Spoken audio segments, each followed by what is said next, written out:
Before I continue this series, I need to state what happened in the last episode. When I started doing this series is the same time when I started jotting down ideas for the vlogs, especially for this kind of series, the first 2 episodes. When it came to last week's episode, let's just say that I had 1, 2, 4, 5, 6, and half of 7 pages worth of ideas during those years. This time around, I'm not gonna need the book. I didn't jot any ideas, so for this episode, I'm gonna do things a little bit differently, and I'm just gonna freestyle it. I got one more episode after this. Now, as a 15-year-old, I had just started high school. During those first couple of months, the biggest things that stood out to me was meeting a new advisory homeroom division, whatever you want to call it, because we were a charter school. So males had their own, advisory. It would be anywhere from like 20 to 30 kids. Overall, high school and these years of my life, I don't know, it's because I want to push them back or I just don't want to remember them. Even though they were fun, I mean, freshman year for me, at this point it was 2009.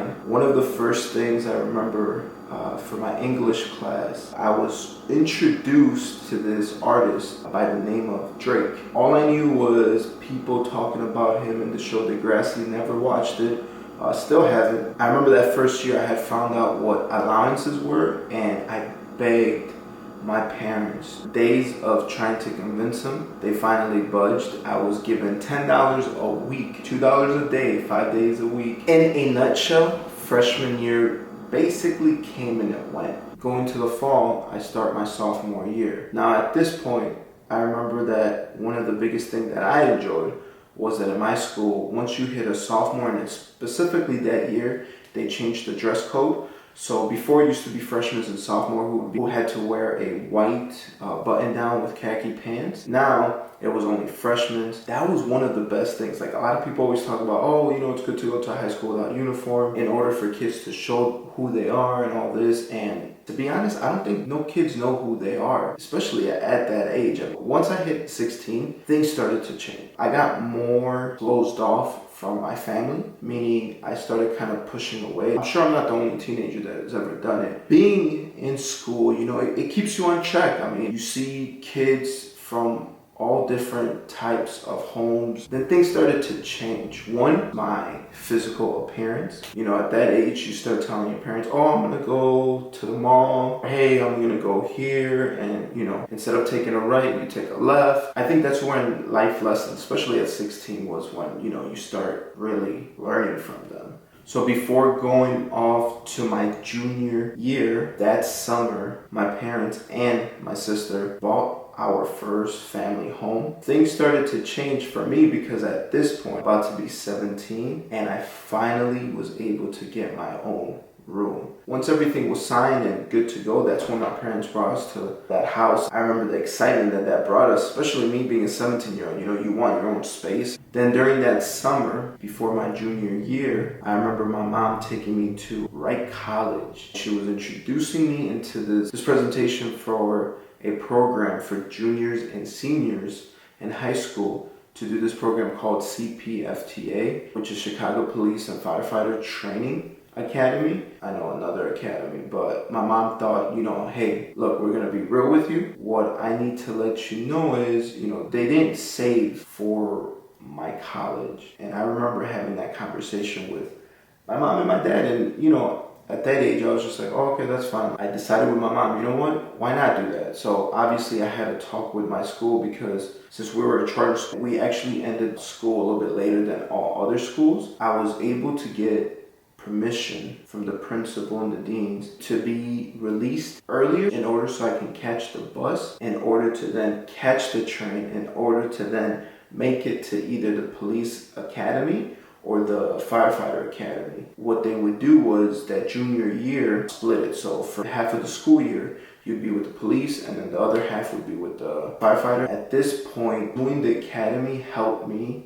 somewhat keep my weight off, because sophomore year was the year where I put on a lot of weight, just because I would take those $20 of allowance that my parents increased from freshman year to sophomore year. They went from 10 to 20. The academy, they kept you in tip-top shape. Like, they would train you. The reason I did this program was because they would pay for your associate's degree. So they would send you to any Chicago City college. When it went from junior year to senior year, they actually cut funds. It went from offering 2 years to 1 year. So a lot of people left the program after that first year. I remember my mom said, no, you ain't going nowhere. You're taking that first year, and we're gonna figure it out. You started it, don't quit on them. And I remember being a junior during that. And while I was doing this, program, I was also getting ready for the ACT. It was crazy because all the teachers, all they would do is train you for this test. This test was like the test of all tests. That age, I never really, zoned in to that idea. So the ACTs comes and I'm sick. And I knew I bombed it, but thankfully,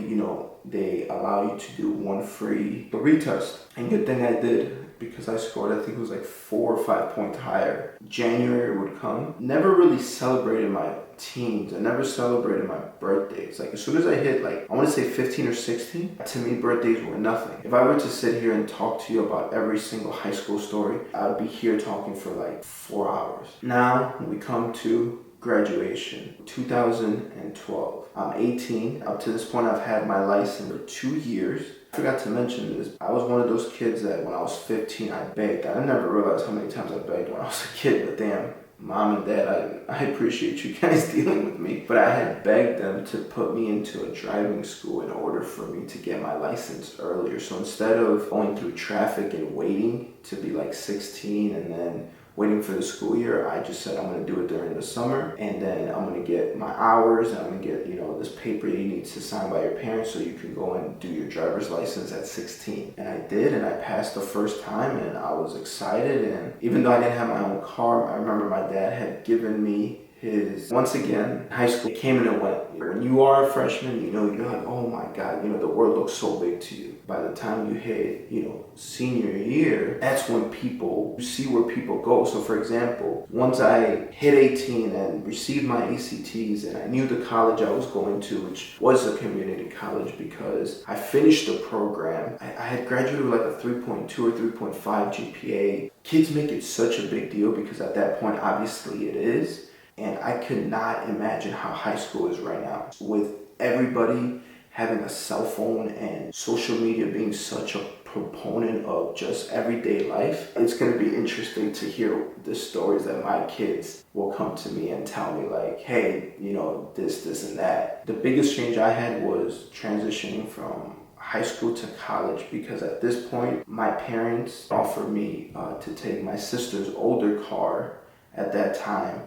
And they were like, we'll leave you this car, but in order for you to have this car, you have to pay the insurance, you have to pay the gas, and basically maintain it. So how would I do that? By getting a job. So that whole summer I was looking, and the toughest thing was finding a job, because at that point you don't have experience. You're just an 18-year-old who has a high school degree. You could do so many jobs. Luckily, I got my first job at Best Buy. Okay, so at this point, it's 2013. I'm about to start my first year of college. Since I didn't have the academy anymore, I learned quickly that the freshman 15 is real. To me, it was like freshman 30, to be honest. From there, everything was different. I had a car, I had a MacBook, I had money in my pockets. Just things started to change. When I turned 19, it was a big year in my life. It's just started this whole real world thing, living with my parents, experiencing that shift of me being older and then expecting more from me and having more responsibility. And it's